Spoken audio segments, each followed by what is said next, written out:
Bon, bien, bonjour à tous. Bienvenue sur notre troisième conférence, webconférence Horace. Bienvenue sur ce nouvel outil qu'on a mis en œuvre pour la troisième fois. J'espère que vous nous voyez tous correctement. Donc oui, c'est la troisième fois qu'on met en place ce format de webconférence. On avait testé une première fois sur le sujet de la loi NOM. Le format avait un petit peu déstabilisé au début et puis finalement les gens avaient bien accroché et ça avait bien plu à tout le monde. Du coup, on avait retenté sur l'ISO 50001 en début d'année. Et puis cette fois-ci, on est moins sur un sujet d'actualité, mais c'est plus un sujet de fond. On va prendre un peu de hauteur et on va se pencher grâce à notre intervenant, Florent Chomel. Merci Florent pour ta présence. On va se pencher sur l'avenir du gaz et sa place, la place qu'il peut prendre à l'avenir dans le cadre de la transition énergétique. C'est bon? Très bien. Alors, normalement, si tout fonctionne, vous nous voyez et on n'est pas coupé. Vous voyez Florent en entier, vous me voyez en entier sur un petit cadre à droite. Vous devez voir également le diaporama qui va défiler dans un grand cadre au milieu à gauche. Et vous avez en bas un module de chat sur lequel vous pouvez poser vos questions au fur et à mesure. Vos questions s'afficheront ici et on essaiera de rebondir. On viendra aussi rebondir sur les questions que vous avez pu poser en vous inscrivant. On les a prises en compte et puis on y répondra au fur et à mesure de la présentation. Si tout ne fonctionnait pas, si vous aviez un souci, n'hésitez pas alors soit à rafraîchir votre écran, souvent ça suffit, voire à fermer votre navigateur internet et à le rallumer et à recommencer. Normalement ça doit suffire. Si vraiment vous avez des plus gros problèmes, vous pouvez nous faire un petit message par le module de chat et voilà. Après, parfois, il y a quelques petits soucis techniques liés soit à votre réseau, soit au spam que vous pouvez avoir en place dans vos réseaux professionnels. Et là, malheureusement, on ne peut pas y faire grand-chose. Alors, c'est un exercice très très difficile pour nous, je le dis à chaque fois, parce que c'est pas évident de parler pendant 1 heure devant juste une caméra. Alors, pour être tout à fait honnête, on a un tout petit public aujourd'hui. On a quand même 2 personnes qui sont venues assister en direct à la conférence, et donc ça va bien nous aider. Donc, on les remercie pour leur présence. Alors, pour mettre un petit peu plus d'interactivité, surtout n'hésitez pas à poser des questions. Et je vous propose même, pour lancer le chat, de vous identifier, de faire un petit tour de table virtuel et de nous envoyer par le module de chat vos noms, prénoms pour qu'on sache que vous êtes là. Donc, je vous engage à faire ce petit tour de table virtuel et puis nous, on va commencer autour de cette thématique du gaz. Donc, le gaz et en particulier le gaz naturel joue un rôle énergétique croissant.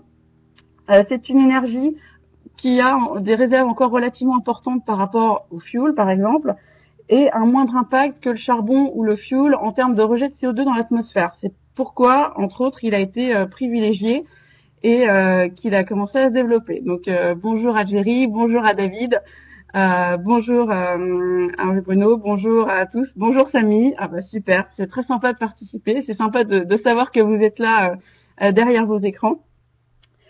Il est utilisé pour divers domaines, depuis l'usage domestique, la cuisson ou le chauffage ou le chaude sanitaire dans les maisons individuelles, jusqu'aux plus gros besoins énergétiques en entreprise. Bonjour François, bonjour Michel, bonjour Benoît. Il peut servir aussi à certains types de véhicules dans les centrales ou dans les centrales électriques, mais il ne faut pas oublier que c'est une énergie fossile et que son approvisionnement peut être impacté, on en parle beaucoup en ce moment, par des considérations politiques internationales. C'est pourquoi des solutions alternatives se développent et devraient prendre de plus en plus leur place dans le cadre de la transition énergétique. Et c'est pourquoi, avec cette conférence et avec Florent, on va faire le point sur ce que nous réserve l'avenir du gaz, l'avenir en matière de gaz. Alors, cette intervention va se présenter en 2 temps. D'abord, une présentation, un diaporama, une présentation de Florent qui durera plus ou moins 30-35 minutes. Et puis, un temps de questions-réponses. Alors, vous pourrez poser vos questions. On rebondira sur les questions que vous avez posées par le chat. Moi-même, on échangera avec Florent autour de cette question du gaz. Donc voilà, n'hésitez pas à interagir avec nous, ça nous fait plaisir et en plus ça nous rend la tâche un petit peu plus facile. Bonjour David. David, il est dans un bureau pas loin et pourtant il nous regarde depuis son poste. Florent, je te laisse la parole et puis bonne webconférence. Très bien, merci. Bon, bonjour à tous. Alors, on va essayer de lancer Ah oui, le je vais diaporama lancer. associé. Donc, pour me présenter, Florent Chaumel, GRDF, Gaz Réseau Distribution France.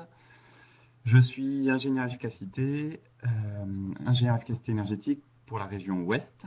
Ma mission au jour le jour, c'est plutôt d'accompagner la filière, donc bureau d'études, installateur, maître d'ouvrage, exploitant, sur la mise en place des nouveaux produits gaz naturel, leur couplage aux énergies renouvelables, et puis aller chercher les projets qui sortent un petit peu de l'ordinaire, projets labellisés et autres. Et entre autres, il m'arrive de parler de transition énergétique. Alors je précise tout de suite, c'est pas mon cœur de métier non plus, hein, c'est pas mon sujet de tous les jours. Mais c'est vrai que quand on parle de nouveaux produits et couplage des énergies renouvelables, bah, ça impose de prendre de la hauteur et de voir ce qu'on va faire de cette énergie. Et donc on a forcément une vision prospective. Voilà pour la présentation, c'est que simple. Donc, alors, ça charge chez nous, je ne sais pas si la slide s'est affichée chez Elle ne doit pas vous. être encore affichée, il faut attendre qu'elle se charge. On va prendre de l'avance quand même. Ouais. GRDF, pour ceux qui connaissent un petit peu ou qui connaissent beaucoup, on va essayer de parler plus fort. GRDF, c'est donc le réseau de distribution gaz naturel. On achemine le gaz naturel entre, on va dire, le fournisseur d'énergie et le client final. Donc, on ne vend pas de gaz naturel au client final. Et on travaille en toute indépendance pour l'ensemble des fournisseurs d'énergie, quels qu'ils soient, fournisseurs historiques ou non, sur du marché régulé ou dérégulé. Pour nous, ça n'a pas d'impact vis-à-vis de notre mission entre le fournisseur et le client final. Voilà, à retenir juste une chose, GRDF, opérateur de réseau, on intervient entre le fournisseur et le client final. On ne vend pas le gaz naturel au client final. On ne fait que acheminer le gaz naturel entre les fournisseurs et les clients. L'objectif de la séance aujourd'hui, comme l'a dit Sarah rapidement, c'est de partager un petit peu sur le positionnement de GRDF dans le cadre de la transition, du débat national sur la transition énergétique. Sur mes visuels, j'ai utilisé l'acronyme DNTE pour Débat national transition énergétique. Connaître et partager un petit peu le positionnement du gaz de réseau dans cette transition, la place qu'on peut prendre. Prendre un petit peu de hauteur sur nos sujets de tous les jours. C'est vrai qu'on est généralement happé par nos projets, notre quotidien, et on a du mal à se projeter à 2030, 2050. C'est l'occasion de prendre un petit peu d'air et regarder ce qu'il y a à l'horizon. Et apprécier l'impact de la transition énergétique pour nos clients, c'est-à-dire les nouvelles attentes, les nouveaux besoins, ce que ça va impliquer dans leur quotidien et ce dont il faut qu'on prenne en compte dès aujourd'hui dans nos projets, avec toujours cet horizon 2030-2050. Très rapidement, pour rappeler un petit peu le contexte énergétique aujourd'hui, on rappelle en une slide les parts de marché des différentes énergies dans le marché du résidentiel neuf aujourd'hui. C'est vrai que la vision surprend quand on présente cette slide. On a souvent une image, soit, alors c'est vraiment différent sur les acteurs, soit que le gaz naturel est très peu présent dans la construction, soit que le gaz naturel est omniprésent et écrase toute la concurrence dans les constructions. Ce qu'il faut retenir, c'est quand on parle de tout marché confondu, sur du résidentiel, aujourd'hui, les parts de marché commence à s'équilibrer. On est à un tout petit peu moins de 50% pour l'électricité, avec une forte présence sur la maison individuelle notamment, et plutôt 40% pour le gaz naturel, avec plutôt une forte présence sur tout ce qui va être plus dense, donc les immeubles de logement collectif, et le tertiaire où on n'a pas besoin de climatisation, en gros. On note aussi que la part des réseaux de chaleur a pris une importance significative depuis quelques temps. Et voilà. Après, fuel et gaz propane restent un petit peu plus à la marge dans ce marché. Pour essayer de dynamiser, alors on a essayé un quiz, on va voir si c'est une réussite ou un échec. On va vous poser une petite question au public en présence aujourd'hui dans la salle, également aux éditeurs L'idée, c'est on pose la question maintenant, les personnes en salle répondent tout de suite, les auditeurs répondent par écrit et on donne la réponse dans 2-3 slides. On va voir si ça marche ou pas. Enfin, on fera répondre après, parce On que va il faut répondre pas leur après. donner des a priori aux gens derrière. Très bien, très bien. Bon, usage de Google interdit, hein, évidemment, puisque Ah vous oui, êtes c'est devant un vos peu facile, ordinateurs. vous êtes devant vos PC, donc C'est non. Hein. facile. Smartphone compris. Hum. Alors la question c'était quelle est l'origine des acheminements de gaz naturel en France aujourd'hui et quelle est la proportion de fourniture de gaz des différents pays au réseau gaz naturel français? Alors allez-y, on attend vos réponses par le module de chat. En présentiel, on fera répondre. Ah, en face, ça commence à réfléchir. Ça commence On à vous cogiter. demandera tout à l'heure. Réponse dans 3 slides. Alors, une slide sur laquelle on va passer rapidement, qui est généralement une slide utilisée pour démontrer, ou enfin, pour parler de la balance des prix du gaz naturel à l'échelle mondiale. Qu'est-ce qui influe le prix d'un continent à l'autre? La seule chose à retenir vraiment sur cette slide aujourd'hui, c'est qu'on a une réserve prouvée de gaz naturel selon l'Agence internationale de l'énergie qui varie entre 120 et 250 ans à consommation actuelle, donc sans prendre en compte une augmentation de la consommation actuelle. Juste vérifier que tout le monde nous entend, si on peut avoir un petit message par chat. Est-ce que vous nous entendez? Est-ce que vous nous voyez? Pas de réponse par chat.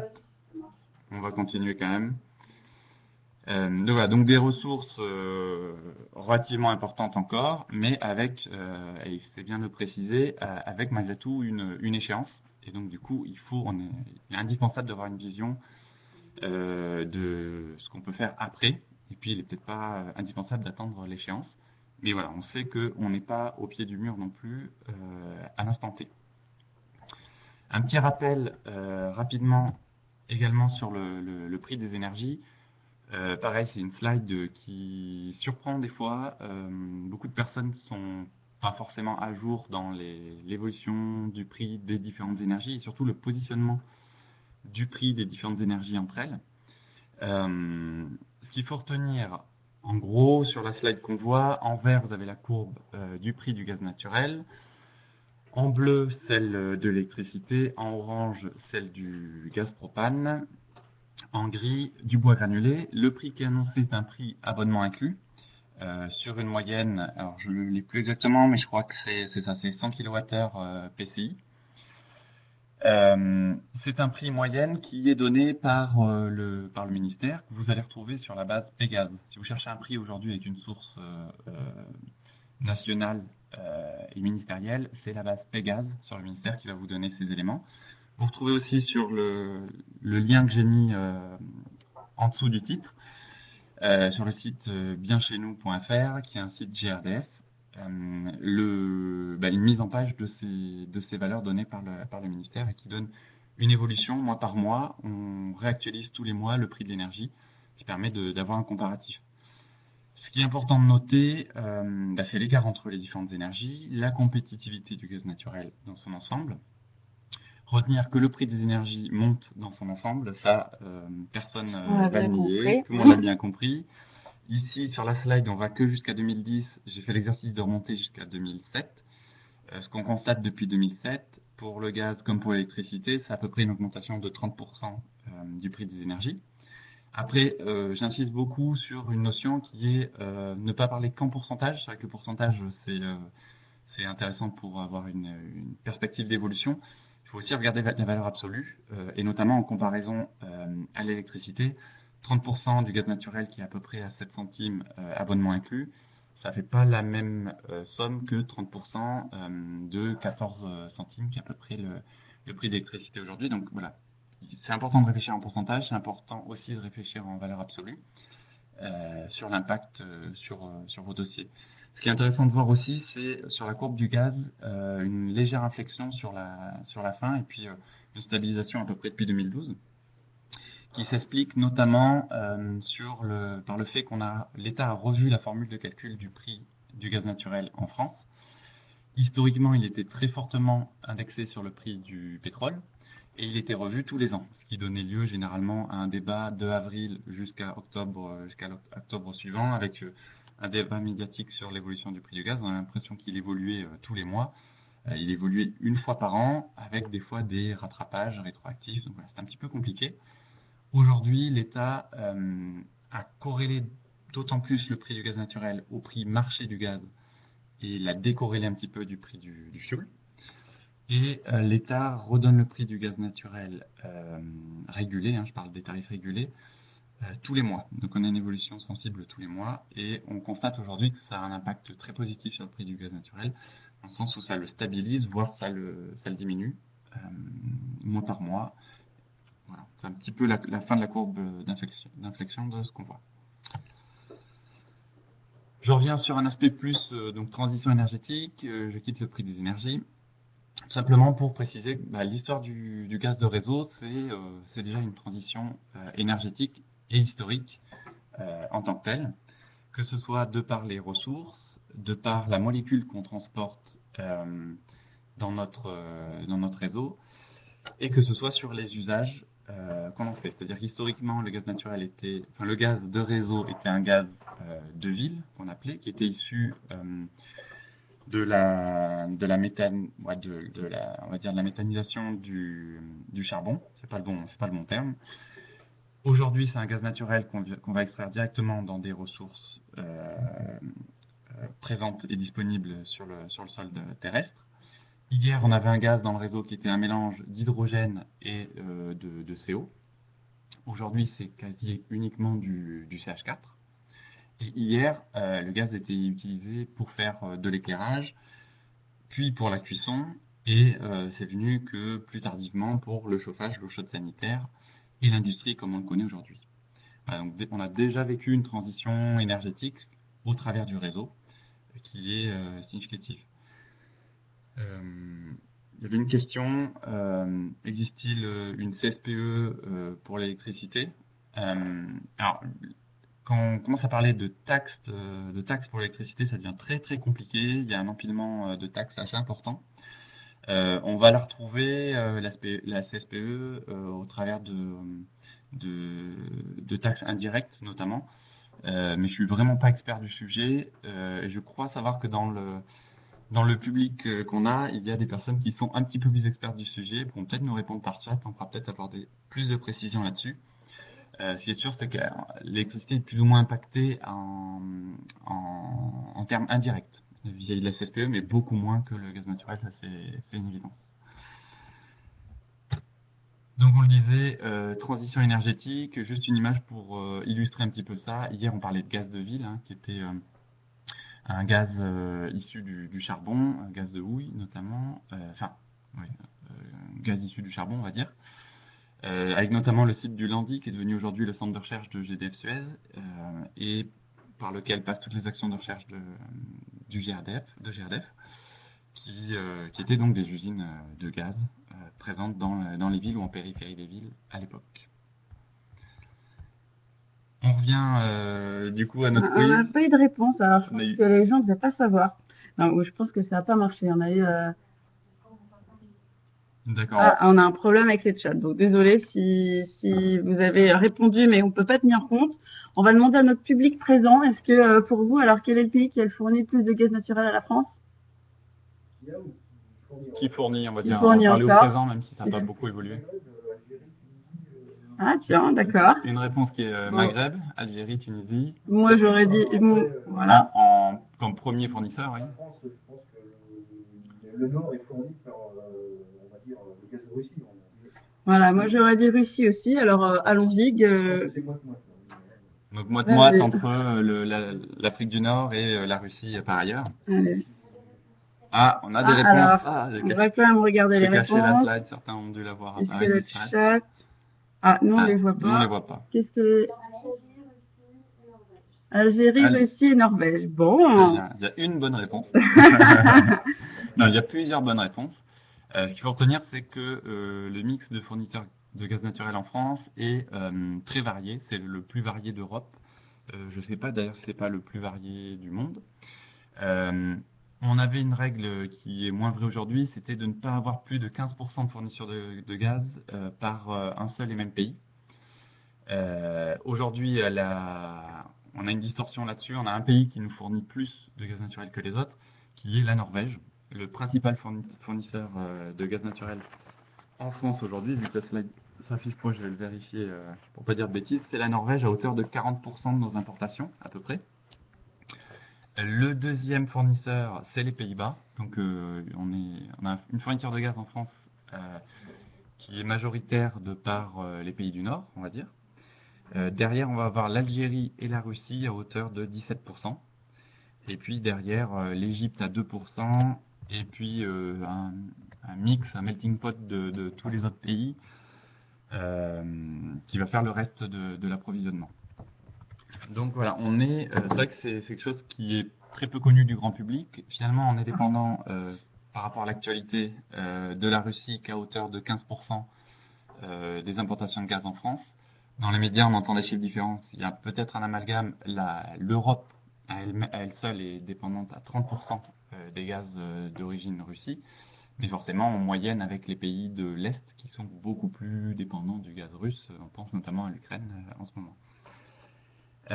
Voilà, donc un mix plutôt diversifié en France, avec aujourd'hui une plus forte dominante origine Norvège. On va rentrer un petit peu plus dans le sujet d'aujourd'hui, qui est la place du gaz dans le débat national sur la transition énergétique, avec un fer de lance pour ce débat, et puis pour le scénario GRDF qui a été rédigé, qui est comment atteindre le facteur 4. Je ne vais pas rentrer dans les détails, mais le facteur 4, en gros, c'est réduire par 4 nos émissions de CO2 à horizon 2050. Le but, c'est de présenter le rôle que peut jouer le réseau à court et long terme dans cette transition énergétique. Donc on parle bien du réseau et pas uniquement du gaz naturel. Pour la méthode, en gros, GRDF donc, a développé son scénario en s'appuyant sur nos hypothèses propres pour tous les métiers qui nous concernent directement, la chaleur, l'industrie, la mobilité, le biométhane, l'hydrogène. Et puis sur les secteurs qui sont moins notre cœur d'activité, par exemple les consommations d'électricité spécifiques, les productions d'électricité, le réseau électrique et autres, on s'est appuyé sur l'expertise externe, notamment de l'ADEME, de RTE, le réseau de transport électrique, pour avoir quelque chose de consolidé et s'appuyer sur des choses crédibles pour ce qui n'est pas de notre cœur de métier à nous. Voilà. Et donc c'est bien une vision exploratoire, horizon 2050, objectif facteur 4, donc qui dépend très fortement d'un poids politique, évidemment. En termes de scénario énergétique, c'est intéressant de voir, ça c'est une slide un élément qu'on voit peu finalement, de voir un petit peu le panel de scénarios et comment on se positionne dans ces scénarios. On va dire il y a deux grandes familles, dont une qu'on va écarter tout de suite, un scénario qui va vers la transition énergétique et un scénario qui va vers la continuité, on ne change rien, donc celui-là on ne va pas en parler. Au sein de la transition énergétique, il y a deux scénarios principaux qui se définissent. Un qui se base sur une réduction forte, voire très forte de la consommation d'énergie, et un scénario qui s'appuie plutôt sur une baisse modérée des consommations d'énergie. Réduction forte des consommations d'énergie, c'est 50% de consommation en moins, à peu près, à horizon 2050. Réduction modérée, c'est à peu près 20% de moins. Les deux sont audibles, et en gros, le choix entre les deux est clairement un choix politique qui va nous faire pencher vers un scénario ou l'autre. Là-dessus, on va retrouver à peu près 4 familles de scénarios. Un scénario qu'on va dire priorité nucléaire, qu'on retrouve dans un scénario demande modérée. C'est un scénario qu'on va généralement regrouper sous une famille qui s'appelle décarbonation, émis notamment par Négatep, un des scénarios de RTE qui a émis plusieurs scénarios, encre, électrification, UFE. Évidemment, c'est principalement des scénarios électriciens et qui vont plutôt sur du tout électrique. On a un scénario diversification au sein de ce scénario demande modérée. On va retrouver encre, diversification, RTE nouveau mix la DGEC, donc qui est un des scénarios du gouvernement, où là on va avoir un petit peu plus de mix énergétique et un petit peu plus d'énergie qui vont contribuer au mix énergétique de demain. Si on se tourne vers le scénario réduction de la demande forte, on va pareil voir deux grandes familles, une qui s'appelle diversification, où on va avoir un mix énergétique avec un grand nombre de sources énergétiques, scénario qu'on va appeler efficacité, scénario aujourd'hui dans lequel on va classer le scénario ADEME, le scénario GRDF, un autre scénario encre appelé sobriété, et voilà, d'autres scénarios de ce type-là, et puis des scénarios priorité renouvelable, qui dans un mix énergétique ont une part extrêmement importante, généralement autour de 90%, des énergies renouvelables. On y retrouve d'habitude plutôt les ONG, on va retrouver Greenpeace, WWF, et on va retrouver notamment l'association Negawatt, qui a fait un scénario, je tiens à le souligner, très intéressant dans le terme d'un regard technique qui permet de montrer, du moins techniquement, comment on est capable aujourd'hui de faire du 90% énergie renouvelable dans le mix énergétique.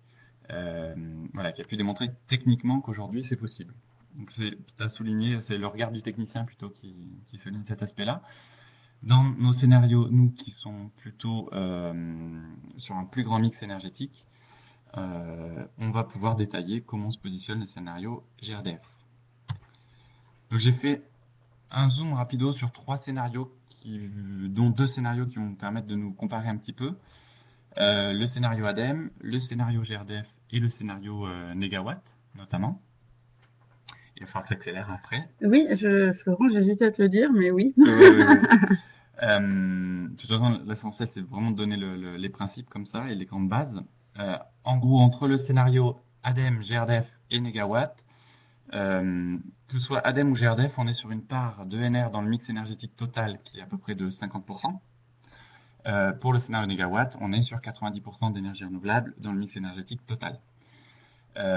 Là-dedans, quelle est la part du gaz de réseau et quelle est la part surtout du gaz vert dans le gaz de réseau? Pour l'ADEME, on va être à 50% de gaz vert horizon 2050, 56% de gaz vert horizon 2050 dans le réseau gaz. GRDF, on prévoit, ou du moins dans notre scénario, on travaille plutôt sur une base de 73% de gaz vert dans le réseau gaz naturel à horizon 2050. Quant à Negawatt, eux sont à 90% de gaz vert dans le réseau à horizon 2050. Je ne vais pas parler des différentes sources, on en reparle très rapidement derrière. Alors, rentrons dans le scénario GRDF. Voilà, on rentre dans le scénario. De toute façon, on ne va pas s'attarder sur chaque point, parce qu'on pourrait passer 2 heures sur chaque point. La synthèse qu'on peut en faire aujourd'hui, c'est que le scénario, il s'appuie sur une réduction importante des besoins. Donc, en résidentiel et tertiaire, on va dire, on va tabler sur une baisse de la consommation de 36%. En industrie, de même, 36% de baisse de la consommation d'énergie. On va tabler sur une profonde modification des modes de transport et notamment l'apparition du GNV et du bio-GNV à 42%. Alors du GNV qui est le gaz naturel véhicule, merci. Donc à 42% à hauteur des usages transport à horizon 2050. On va tabler, je l'ai dit avant, sur l'injection de gaz vert et renouvelable dans le réseau à horizon de 73% à horizon 2050.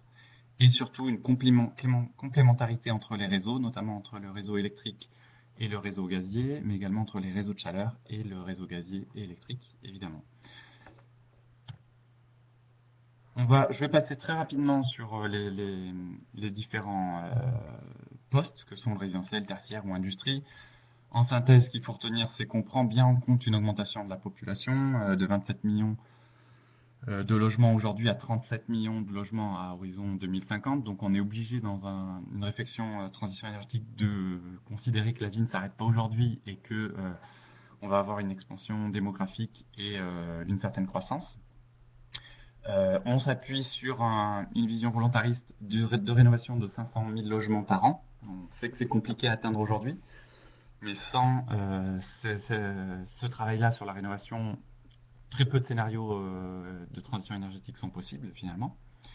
Et on va tabler sur le déploiement de nouvelles technologies, alors qui existent déjà, mais qui sont un peu plus chères qu'aujourd'hui la chaleur condensation comme on la connaît. Et on parle notamment de pompe à chaleur gaz naturel, on parle de solaire thermique, de systèmes de cogénération, de solutions hybrides élec-gaz, voilà, qui sont plus mon quotidien de tous les jours.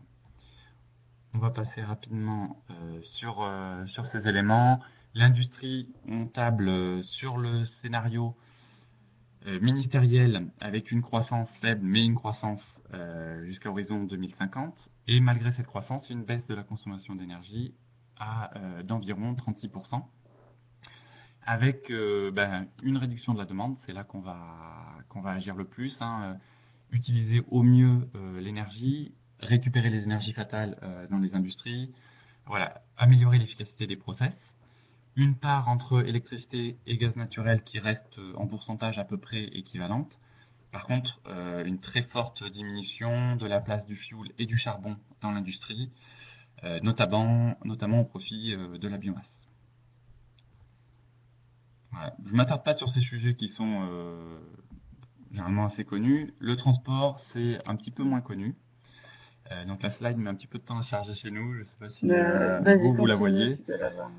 En gros, on considère, nous, que le secteur du transport devra vivre lui aussi une révolution. C'est un secteur qu'on a du mal à travailler aujourd'hui en termes d'efficacité énergétique et de changement du mix énergétique. Et pour nous, la vision ne sera pas mono-énergie comme c'est le cas aujourd'hui, où on est sur exclusivement des énergies dérivées du pétrole. On voit se dessiner un scénario où on a un mix énergétique qui intervient de par la présence de véhicules électriques, la présence de véhicules gaz naturel, que ce soit gaz GNV, gaz naturel véhicule gazeux, ou ce qu'on va appeler GNVL, qui va être le gaz naturel liquéfié, qui permet pour du très gros transport d'aller chercher beaucoup plus d'autonomie, et donc du coup de travailler sur d'autres secteurs d'activité du transport que la flotte captive en petits véhicules. Ce qu'il faut retenir aujourd'hui sur le gaz naturel véhicule, c'est que c'est le premier carburant alternatif au monde, avec 13 millions de véhicules aujourd'hui en France, dans le monde. C'est une énergie qui permet de réduire très très fortement les émissions de particules, réduit très très fortement également les émissions de NOx, et permet d'avoir une réduction significative des émissions de CO2 par le transport, dès lors qu'on va parler de bio-GNV, donc de gaz naturel d'origine renouvelable. Il est à noter aujourd'hui qu'en France, 50% des villes de plus de 200 000 habitants sont équipées d'une flotte de bus qui fonctionne au GNV. Pour répondre à au moins une des questions qui vient d'être posée, on vous transmettra le PowerPoint. Le diaporama, et la conférence d'aujourd'hui est enregistrée. Donc on devra pouvoir la mettre en ligne dans les jours qui viennent. Pour le reste, on y viendra peut-être plus tard. Voilà, ouais. Une petite question sur la micro-cogénération, on y répondra après, c'est une question intéressante. Voilà, je parlais de mix énergétique pour le secteur du transport. En gros, notre vision, mais qui est une vision aujourd'hui relativement partagée, c'est que pour les petits véhicules, petites distances, donc les flottes captives notamment dans les villes et autres, et les petites flottes de véhicules, on va privilégier plutôt les véhicules électriques. Pour les camions de marchandises, ce qu'on appelle le dernier kilomètre, la livraison en ville et autres, où il y a besoin d'un peu plus de puissance, voire d'autonomie, on va plutôt se tourner vers le gaz naturel véhicule.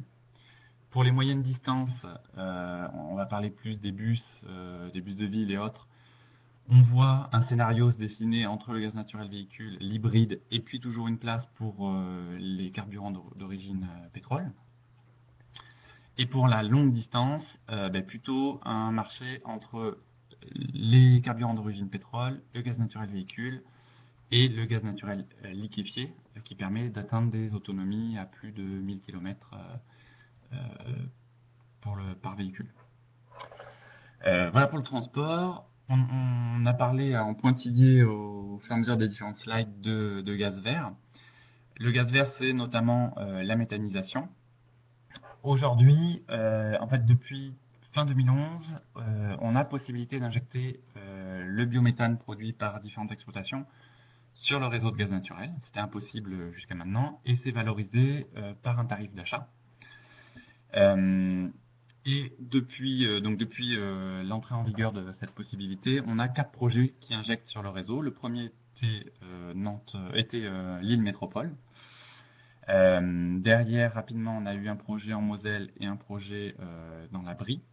Et depuis peu, donc depuis quelques mois, on a un projet qui injecte en Vendée, à 2 pas du 49. 2 pas d'où nous nous trouvons, nous, à Cholet. Voilà, qui est un projet qui s'appelle Agri-Biométhane, qui est en fait le regroupement, alors je vais pas te dire une bêtise, mais je crois qu'il y a 4 ou 5 éleveurs qui se sont regroupés pour mettre en place une unité de méthanisation et injecter sur le réseau un gaz naturel, un biogaz, issu de fermentation des déchets de leur ferme. Il y a également un petit peu de déchets qui vient de l'industrie agroalimentaire, qui permet notamment d'améliorer le process généralement de méthanisation. On a une question? Non. Voilà, donc des projets qui commencent à émerger. On n'a que 4 projets aujourd'hui, ça peut paraître faible. Il faut savoir que monter un projet de biogaz, c'est de nombreuses années de projet. Donc même nous, GRDF, on était surpris de voir des projets arriver si vite et se raccorder si vite. C'est plutôt une bonne nouvelle. Et on a aujourd'hui, on va dire, énormément de projets qui nous sollicitent pour l'injection. En gros, en France, j'ai perdu le chiffre, je vous le retrouverai tout à l'heure, mais on parle en plusieurs centaines de projets. Et en Pays de la Loire, on parle de 75 projets qui sont en études sérieuses pour injecter sur le réseau. À horizon 2 ans, on peut espérer avoir une vingtaine de projets qui injectent en Pays de la Loire. Le gaz naturel, le gaz d'origine renouvelable dans le réseau de gaz naturel, c'est quelque chose qui est voué à se développer de façon peut-être timide au début, mais qui va fortement accentuer dans les années à venir. Qu'on parle d'horizon 2030, on arrive avec une part qui va être un peu moins d'un quart de la production gaz dans le réseau, qui va être d'origine renouvelable. À horizon 2050, on table plutôt sur 73% dans le scénario GRDF. Alors apparemment, vous avez un problème de visibilité des diapos. Non, Merci bon. de nous confirmer par chat si vous voyez bien les diapos ou non. Ouais. Donc voilà, quand on parle de gaz vert, il y a une grosse part qui sera due au biométhane. On plage aussi sur une part de gaz qui sera d'origine, on va dire, électricité renouvelable via la production d'hydrogène. Et c'est là qu'on va parler de complémentarité entre les réseaux. On est dans un scénario volontariste, facteur 4, avec des réductions drastiques de consommation d'énergie et une production d'énergie, quelle qu'elle soit, de plus en plus d'origine renouvelable. Si on augmente très fortement la part d'ENR dans le réseau électrique, on crée une distorsion entre la production et la demande et on crée un besoin de stockage d'électricité. C'est une problématique que tout le monde a en tête. Aujourd'hui, un scénario qui est mis en avant par pas mal d'associations et dans pas mal de scénarios, qui est notamment la clé de voûte du scénario négawatt. En gros, sans cet élément-là, le scénario négawatt est, je pense, quasiment impossible à tenir. C'est de transformer l'électricité excédentaire d'origine renouvelable en hydrogène. Cet hydrogène, on peut ensuite l'injecter dans le réseau gaz naturel. L'avantage, c'est que le réseau gaz naturel le réseau gaz, on va plus parler de réseau gaz naturel, mais de réseau de gaz, a la capacité de stocker plusieurs mois de consommation et donc du coup de faire carrément du stockage intersaisonnier et pas uniquement du stockage horaire ou autre. Et derrière, on peut le réutiliser sous forme de chaleur, d'électricité au travers de cogénération ou de cycle combiné gaz, ou autre, ou l'injecter dans du réseau de chaleur ou autre. Voilà, les possibilités sont vraiment diverses. Donc là, on atteint vraiment la complémentarité entre les réseaux. On parle dans ce cas de méthanation. Le principe, c'est de faire via l'électrolyse de l'eau de l'hydrogène qu'on va injecter dans le réseau gaz naturel, dans le réseau gaz. Le réseau gaz, aujourd'hui, il y a une grosse inconnue de savoir jusqu'à combien de pourcents on pourra injecter d'hydrogène dans le réseau. On parle aujourd'hui de 6%. Il y a des tests qui ont été faits jusqu'à 20%. Donc voilà, aujourd'hui, on va rester sur une valeur de 6%, mais cette valeur peut fortement évoluer dans le temps. Si on arrivait un jour à avoir trop d'hydrogène dans le réseau, qu'on soit plus capable de faire de stockage d'hydrogène, il y a une possibilité qui est mise en avant dans différents scénarios, qui est la méthanation. Donc en gros, reconstituer du CH4 à partir de l'hydrogène. Si ces deux procédés, que soit l'électrolyse et la méthanation, sont bien réalisés, avec notamment, si on le peut, de la cogénération, puisqu'il y a souvent de la production de chaleur lors de ces réactions-là, on peut atteindre des rendements de 80%, donc on peut être dans un rendement énergétique correct. On est sur des coûts forcément beaucoup plus coûteux que d'extraire uniquement une ressource présente sur le sol et la consommer telle qu'elle. Peut-être pas passer plus de temps sur On les approfondira autres s'il y a diapos. des Voilà. questions. Les diapos seront disponibles et vous seront envoyés. On va peut-être prendre de temps plus pour passer sur les questions. Je vais juste dire un mot de conclusion sur les produits. Juste dire, on voit qu'on dégage un scénario qui est quand même complexe pour aller apporter beaucoup plus d'énergie renouvelable sur le mix énergétique. Derrière, l'idée, c'est d'essayer d'utiliser cette énergie au mieux. Ça ne sert à rien de produire beaucoup d'énergie renouvelable si c'est pour la gaspiller, entre guillemets, avec des rendements très faibles. Hein. Je parle pour l'électricité ou pour le gaz naturel, c'est valable dans les deux cas. Et donc du coup, moi je suis là sur vos projets pour vous accompagner sur le déploiement des nouveaux produits. Donc, je les ai évoqués tout à l'heure, pompe à chaleur gaz, géothermie gaz, cogénération, solaire thermique, on peut même dans certains cas aller jusqu'au photovoltaïque, solution hybride élect-gaz. Voilà, donc il y a une slide qui devait s'afficher avec tous ces jolis produits. Voilà, sachez que je suis à votre disposition sur Affaires ou hors Affaires pour échanger avec vous sur ces projets. Et puis ça peut être lieu d'une nouvelle conférence si vous le souhaitiez à terme. J'ai mangé beaucoup plus de temps que ce qui m'a été donné. On va le prendre pour répondre aux questions. Toutes les infos parviennent à nos auditeurs. Alors c'est le moment, il nous reste à peine un petit quart d'heure. Si vous avez des questions vous-même, n'hésitez pas à nous les transmettre.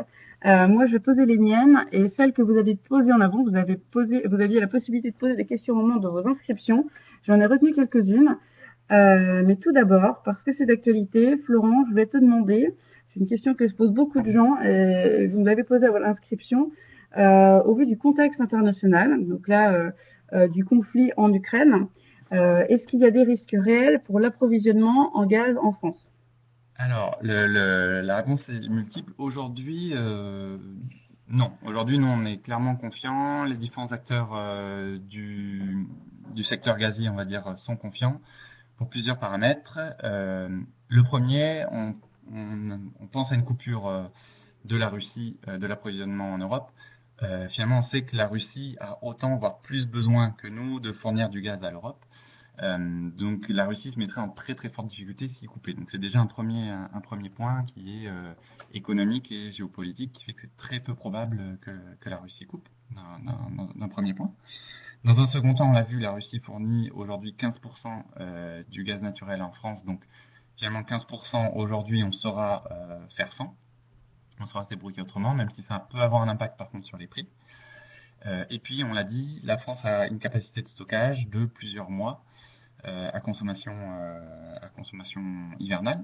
Alors, donc, quelle capacité? On avait Samy Guillet de l'ADEME qui doit nous suivre et qui avait posé cette question. On a combien de capacité? Est-ce qu'il est prévu de l'augmenter? Alors, je me l'étais noté quelque part. Combien de capacité? On parle de plusieurs mois. Pour moi, on est entre 2 et 3 mois. Je vais voir si j'arrive à avoir la valeur exacte d'ici là. Est-ce qu'on a la capacité à l'augmenter? Peut-être. Est-ce que c'est dans les tuyaux aujourd'hui? Clairement, je ne pense pas. Aujourd'hui, le stockage gaz naturel, il se fait dans des cavités où hier on extrayait du pétrole, notamment en Île-de-France, certains gaz également. Donc c'est des cavités dans lesquelles on a extrait une ressource qui sont vides et au sein duquel aujourd'hui on injecte du gaz. C'est quand même des travaux colossaux d'étendre ces capacités de stockage. C'est plutôt des aspects géopolitiques qui poussent au développement de ces stockages que des aspects économiques. D'accord. Et dans le même ordre d'idée, alors j'avais un message comme quoi le risque de coupure en gaz et en élect n'avait jamais été aussi fort que cet hiver en France, et que certaines entreprises ont reçu un message de leur préfecture qui concernait leur approvisionnement en gaz. Alors, qu'est-ce que tu peux nous éclairer un peu tout Alors, ça? peut-être un petit peu de C'est un flou peu sur tous ces amalgamé. sujets. Ouais. En gaz, il y a pas de risque de coupure d'approvisionnement ou de manque. Il n'y en a pas eu l'hiver dernier non plus. Quand il y a des éléments qui ont un peu changé la donne, Ouais. voilà. Et en électricité, ben, on connaît tous le problème de la pointe électrique, notamment pour nos confrères bretons. Je ne sais pas s'il y en a qui sont connectés, mais c'est une vraie problématique. Et en Pays de Loire, on est clairement sollicité puisqu'on n'est pas considéré dans la pointe électrique bretonne, mais on est aux portes de la Bretagne, donc tout ce qu'on prend nous, la Bretagne l'a pas. Donc c'est un premier point. Et puis pour fournir les besoins de la Bretagne, c'est notamment Cordemais qui tourne et anciennement Montoire de Bretagne qui vient d'être mis sous cocon, comme il l'appelle, d'être mis en pause. Qu'est-ce qu'il en est de ce message? Alors, qu'est-ce qu'ils ont reçu de voilà, la le message préfecture? que certains industriels ont pu recevoir cette année, c'est plutôt une révision des règles de prise en charge des coûts de stockage, justement ce stockage dont on a parlé à l'instant. Hier, il était défalqué sur l'ensemble des factures des ménages et des industriels. Aujourd'hui, il a été décidé que ce coût de stockage serait impacté aux gros consommateurs en fonction de leur capacité à stopper leur production ou pas. Et donc, du coup, l'État a décidé que c'était aux très gros consommateurs qui ne pouvaient pas se déconnecter du réseau de payer ces capacités de stockage. Et donc, du coup, il a été envoyé une demande à l'ensemble des gros industriels de savoir s'ils avaient possibilité de délester le réseau gaz ou pas en cas de coupure, sachant que le risque n'est pas plus fort qu'avant, il est quasiment minime en France aujourd'hui, mais c'est plutôt une réalité économique et règle de calcul. Voilà. D'accord. Alors ensuite, on a vu dans ta présentation que une grosse partie de la solution pour passer d'un gaz énergie fossile à un gaz vert passe par la méthanisation. Oui. Moi, quand je me promène dans la campagne française, pour l'instant, j'en vois pas beaucoup des unités. Et quand on compare à l'Allemagne, où on peut pas faire 5 km sans voir une unité quelque part, d'abord, pourquoi l'Allemagne est partie bille en tête? Quelle est la différence? Est-ce que c'est un exemple à suivre? Et où est-ce qu'on en est en France? Est-ce que les agriculteurs sont vraiment motivés? Est-ce qu'ils ont conscience du rôle qu'ils ont à jouer? Est-ce qu'ils ont envie d'y aller? Quels sont les freins en fait? Pourquoi nous on avance, de mon point de vue, maintenant tu vas peut-être me contredire, moins vite qu'ailleurs? Alors, il y a plusieurs éléments. Déjà, l'Allemagne est beaucoup plus en avance que nous sur ce sujet-là, déjà parce que politiquement, ils ont fait un choix historique qui était beaucoup plus en faveur des ENR et du biogaz notamment. Et ils sont aussi très fortement en avance sur l'injection d'hydrogène sur le réseau gaz et le stockage d'électricité excédentaire via de la production éolienne via hydrogène. Donc ils sont en avance sur un point de vue politique. Il y a un autre paramètre qui est aussi l'électricité à une énergie qui est 1,5 à 2 fois plus chère qu'en France. Une énergie, électricité ou gaz d'ailleurs. Ce qui fait que c'est beaucoup plus facile d'aller chercher des solutions alternatives quand on a une énergie beaucoup plus chère. Donc, toujours quelque chose sur lequel on a du mal à se positionner. Est-ce que en France c'est une force ou une faiblesse d'avoir une énergie peu chère? D'un point de vue industriel, c'est une force. D'un point de vue développement des énergies alternatives, ça freine un petit peu le développement. Ça nous donne un petit peu de retard. Après, quant à la question des agriculteurs, nous on les sent très fortement moteurs dans la création de ces projets de biométhane. Clairement, GRDF, on a été surpris, on s'imaginait pas que l'engouement soit si fort parce qu'on parle de très grosses sommes investies, on parle de temps de retour sur investissement qui existent, qui sont bons, mais qui, au vu des sommes engagées, généralement on attend des temps de retour à 2-3 ans, là on est plutôt sur des temps de retour à 5-7 ans. Des procédures administratives qui sont très très longues, je crois, de réglementaires difficiles. Ouais. Voilà. Avec des procédures administratives qui sont dues aussi à un secteur d'activité qu'il faut fortement encadrer aussi. On produit du gaz, donc il y a une question sécuritaire, il y a une question environnementale et sanitaire aussi derrière. Voilà. Mais les agriculteurs en fait voient le biogaz d'un très bon œil puisque pour eux ils étaient hier avec une problématique qui est gestion des déchets, qui est une problématique dans leur exploitation et dans l'image et la vision qu'ils donnent à l'extérieur. C'est une opportunité pour eux de transformer cette problématique en une opportunité, donc de nouvelles ressources, un nouveau mode de gestion des déchets, ils se créent des nouvelles matières organiques premières à épandre dans les champs. Donc pour eux, c'est vraiment que du bénéfice. Par contre, c'est voilà, beaucoup d'administratifs, c'est beaucoup d'investissements, et aujourd'hui, on se rend compte que la clé pour que ça fonctionne, c'est la mutualisation. Quand des agriculteurs se regroupent pour produire du biogaz. Une autre clé en biogaz, ce sera les collectivités. Depuis peu, on a le droit d'injecter des gaz issus des stations d'épuration. Ce n'était pas le cas jusqu'à avant l'été, on va dire. Là, il y a une ressource et une manne vraiment importante et très facilement mobilisable parce qu'elle est directement sur le réseau généralement, donc on peut la mobiliser rapidement. Et puis l'industrie agroalimentaire qui dispose d'une ressource très facilement fermentescible et donc du coup qui va produire très facilement du biogaz. Voilà. D'accord, très bien. On a, je crois, reçu une question. Je sais pas si, Elle n'a pas apparu. elle n'est pas apparue chez nous. Alors ensuite, au-delà de la méthanisation, tu as parlé de méthanation, power to gaz, même des algues. Alors, c'est de la science-fiction, tout ça, c'est dans les tuyaux. Est-ce que les technologies sont matures? À quelle échéance? Est-ce que d'ici 2030, 2040, 2050, c'est vraiment une partie réaliste, ça peut être une part réaliste de production de gaz? Alors, clairement, il y a encore 3-4 ans, c'était plutôt de la science-fiction, c'était plutôt réservé à on va dire, de doux rêveurs, comme on pouvait les appeler à l'époque. Et aujourd'hui, on se rend compte que c'est devenu vraiment prépondérant. Alors, notamment, j'assistais sur la place du scénario Négawatt en amont. C'est vraiment le scénario Négawatt qui a mis un coup de pied dans la fourmilière là-dessus, en montrant que la méthanation et la production d'hydrogène, du moins à partir d'électricité renouvelable, était indispensable si on voulait arriver à une électricité d'origine très fortement renouvelable. C'est la méthode de stockage et d'utilisation la plus viable et qui ouvrait le plus d'opportunités. C'est un premier point. Et c'est extrêmement intéressant parce que on est passé de quelque chose de totalement théorique à quelque chose qui commence à se produire de plus en plus.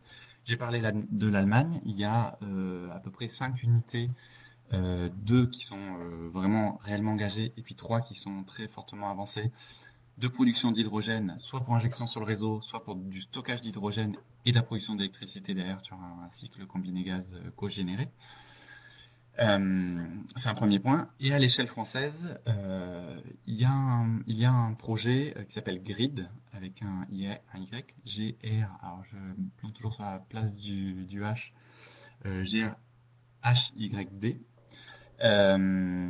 qui regroupe tout un tas d'industriels, dont GDF Suez, GRDF, j'en oublie énormément, sur faire un premier prototype d'injection sur le réseau à Dunkerque d'hydrogène. Donc on va injecter à hauteur, donc on va y aller par échelon, de l'hydrogène renouvelable dans le réseau gaz naturel sur la ville de Dunkerque. En parallèle, est testée une station de production de mélange gaz naturel hydrogène pour du gaz naturel véhicule. Donc on traite en même temps et en parallèle la partie véhicule et puis la partie réseau. Et puis à plus long terme, on est en train de regarder plutôt dans une approche théorique aujourd'hui avec l'ADEME et demain a priori sur le projet GRID, la possibilité de mettre en place de la méthanation et de l'injecter sur le réseau. D'accord. Donc ça se concrétise chez nous aussi. On est forcément sur une vision très long terme, 2030-2050. Aucune planification énergétique, pour moi, n'est possible si on réfléchit à plus court terme. Par contre, les décisions doivent être prises aujourd'hui pour atteindre l'objectif en 2050. D'accord. Donc du coup, on va vers une multiplication des sources de production de gaz, vers une complexification des réseaux. Alors comment est-ce qu'on va gérer tout ça? Ça suppose une intelligence, une gestion en fonction de la production et des besoins. Comment est-ce que ça s'organise? Et une intelligence entre les réseaux également. Donc ça va être, on va travailler, ça va être une chaîne et ça va être le maillon le plus faible de la chaîne qui va réguler l'ensemble. Cela dit, aujourd'hui, le réseau électrique est en train de se moderniser très fortement. Le déploiement des compteurs intelligents électriques est d'ores et déjà en place. Donc, ça va impacter l'ensemble de la chaîne. Le réseau gaz naturel est en train également de s'équiper de compteurs intelligents, compteurs qu'on appelle Gaspar.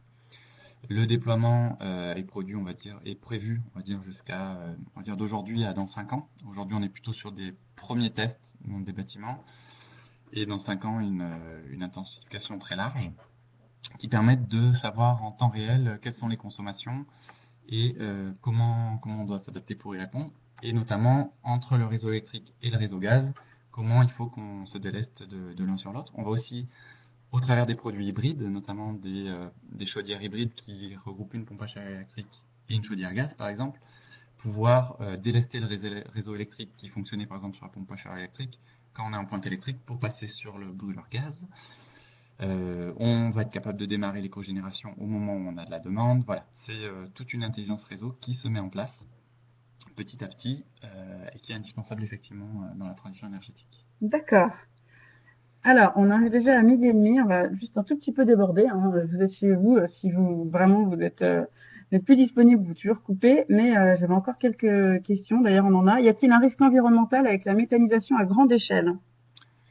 Alors, c'est une question qui est souvent soulevée, c'est une question qui est souvent soulevée surtout sur la production en fait. Et une question sur les fuites de méthane sur les unités de méthanisation. La réponse pour moi aujourd'hui, elle vient notamment d'une réponse de sécurité et d'environnement. Aujourd'hui, sur une unité de méthanisation, on ne peut pas se permettre d'avoir des fuites partout, parce que sinon on aura un risque, explosif très, très important. On parle aussi d'un aspect économique, hein. Toutes les fuites qu'on va avoir sur une unité de méthanisation, c'est autant de recettes en moins. Donc aujourd'hui, c'est un sujet qui est plutôt bien appréhendé, mais sur lequel on peut toujours s'améliorer. Pour nous, aujourd'hui, il n'y a pas de risque environnemental fort là-dessus. La question se posera de même sur l'hydrogène. Je ne sais pas si je réponds totalement à la question. Deux éléments de réponse. Alors, est-ce qu'on embraye sur la question de Georges-Marie? Quelles sont vos approches prévisionnelles d'évolution des coûts du gaz compte tenu des appros envisagés? Quel est l'impact du développement du gaz renouvelable sur le prix du gaz, en fait? Oui, alors ça, clairement, on ne sait pas dire aujourd'hui. On sent que dans tous les scénarios énergétiques, c'est un peu l'élément compliqué, savoir chiffrer tout ça. Ah bon, si on n'est pas capable de... Voilà. Ce qu'on sait aujourd'hui, alors quand on parle du tarif de l'énergie, de toute façon, il faut avoir un peu une boule de cristal pour imaginer les choses à long terme. Horizon 5 ans, on sait que le gaz naturel est en baisse depuis 1 ou 2 ans. C'est plus ou moins visible suivant les acteurs. Pour les 2-3 ans à venir, il devrait se stabiliser ou continuer à baisser. Et après, on a tendance à croire qu'il va reprendre une progression classique. On voyait tout à l'heure une progression d'à peu près 5% par an. Ça, c'est l'historique et on devrait à peu près se cantonner là-dessus sur les années à venir. Il est à noter aujourd'hui que arrive en ce moment à la fin des tarifs régulés de vente pour les gros consommateurs, donc pour tout le tertiaire, de plus en plus pour les copros. Ça va s'échelonner à différentes dates. Aujourd'hui, on a eu des éléments de par le dernier appel d'offres de l'UGAP qui est l'organisme d'achat public pour les différents organismes, bailleurs sociaux, collectivités locales et autres, qui viennent de négocier, alors notamment sur la Bretagne pour les principaux bailleurs et certaines collectivités, un tarif gaz pour quitter les tarifs régulés et partir sur un tarif dérégulé. Aujourd'hui, des bailleurs comme Archipel Habitat et d'autres ont un tarif gaz qui est 30% moins cher que ce qu'ils avaient jusqu'à hier, on va dire, avec un prix du mégawattheure gaz qui s'échelonne entre 26 et 31 euros du mégawatt. Donc en fait, pour répondre à l'évolution du prix, on a déjà aujourd'hui en fait une marche vers le bas, parce que les tarifs régulés emmenaient avec eux une sécurité d'approvisionnement, du stockage et autres, qui avait un surcoût. Aujourd'hui, sur du tarif dérégulé, on arrive à voir des baisses significatives de 20 à 30%, c'est vraiment significatif. Derrière, on sait qu'on va avoir une augmentation du gaz, mais ça va nous permettre sur du long terme de nous équilibrer. Et l'impact des gaz verts sur ce scénario sera certainement important.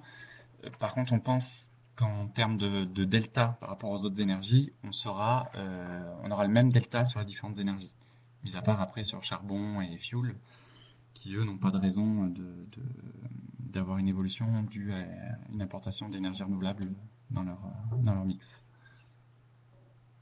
Bon, je vais terminer par une dernière petite question parce qu'elle avait été posée à plusieurs reprises. Je suis étonnée qu'elle soit pas ressortie sur les gaz de schiste. Ah oui. Alors, qu'en est-il des gaz de schiste, des gaz non conventionnels, ces gaz qu'on extrait du sable, je crois. Enfin, est-ce que c'est un potentiel Important ou pas? important? Tu l'as pas du tout évoqué dans Je l'ai- cette projection Ouais. de transition énergétique. Alors, quel est le... Je l'ai pas du tout évoqué dans cette projection puisque en fait on n'a pas besoin de gaz de schiste pour répondre à un scénario de ce type-là. Vous l'avez noté, c'est un scénario fortement volontariste. Scénario facteur 4, c'est néanmoins l'objectif de l'État et de l'Europe. Donc si on se tient à l'objectif, on n'a pas besoin de ces énergies-là a priori. Derrière, si on fait rien, bah, la question va se poser autrement. Et là, j'ai pas la réponse. Et de toute façon, on est dans le flou complet puisqu'on ne sait absolument pas quelles sont les ressources disponibles en Europe. On a déjà du mal à avoir une vision claire de ce qui se passe aux États-Unis. Voilà. À l'échelle européenne, on sait que la Pologne pousse très fortement pour faire des extractions de gaz de schiste. Ils sont aussi dans un contexte différent du contexte français. Mais voilà, aujourd'hui, on n'a aucun élément là-dessus. Très bien. Bien écoutez, l'heure est déjà largement dépassée, donc je pense qu'on va arrêter là-dessus. Si vous avez d'autres questions, n'hésitez pas à nous les faire remonter. Hein. Je pense on verra avec Florent pour vous y répondre. Je vais remercier Florent. Merci beaucoup d'être venu jusqu'ici, nous avoir fait partager tes connaissances. Merci à vous tous derrière vos PC. Merci aux personnes qui sont venues directement dans le bureau. Si cette webconférence vous a plu ou au contraire, n'hésitez pas à nous faire remonter vos impressions. Si vous avez des idées pour une prochaine webconférence également, on est bien entendu preneurs. Cette conférence a été enregistrée. On la mettra en ligne sur notre site internet dans les jours qui viennent. Les gens qui ont réclamé le diaporama, on leur fera également parvenir. N'hésitez pas à nous faire un mail dans ce sens. Et puis, cette webconférence, c'est la première de toutes les actions qu'on met en place d'ici la fin de l'année sur ce second semestre. On a une visite de RDF qui est prévue dans quelques semaines. On a d'autres actions d'ici fin d'année.